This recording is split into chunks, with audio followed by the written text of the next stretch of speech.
বিশ্বজুড়ে চলছে যুদ্ধের দামামা। রাশিয়া ইউক্রেন যুদ্ধ চলছে প্রায় ৩ বছর হতে চলল। এছাড়া যুদ্ধ পরিস্থিতি বিরাজ করছে মধ্যপ্রাচ্যে। অনেক বিশ্লেষকের মত, পৃথিবী তৃতীয় বিশ্বযুদ্ধের দ্বারপ্রান্তে দাঁড়িয়ে।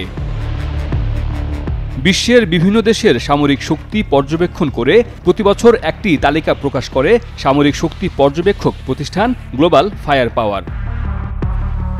সামরিক শক্তি পর্যবেক্ষক প্রতিষ্ঠান গ্লোবাল ফায়ার পাওয়ারের এবারে তৈরি করা তালিকায় সর্বমোট ১৪৫টি দেশ স্থান পায়। এসব দেশের সামরিক শক্তির ক্ষমতার উপর ভিত্তি করে র্যাঙ্কিং করে উল্লেখ করা হয় দেশের নাম। আসুন জেনে নেই র্যাঙ্কিং অনুযায়ী শীর্ষে থাকা ১০টি সামরিক শক্তিশালী দেশের নাম। সামরিক শক্তিতে ১ নম্বরে রয়েছে বিশ্বের মোড়ল বলে পরিচিত মার্কিন যুক্তরাষ্ট্র। আর এরপরেই অর্থাৎ ২ নম্বরে রয়েছে বিশ্বের আরেক ক্ষমতাধর দেশ রাশিয়া।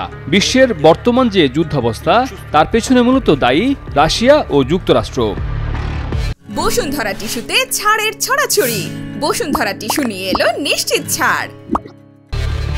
গ্লোবাল ফায়ার পাওয়ারের তথ্য মতে বিশ্বের সামরিক শক্তিতে ৩ নম্বরে রয়েছে চীন, ৪ নম্বরে রয়েছে দক্ষিণ এশিয়ার প্রভাবশালী দেশ ভারত।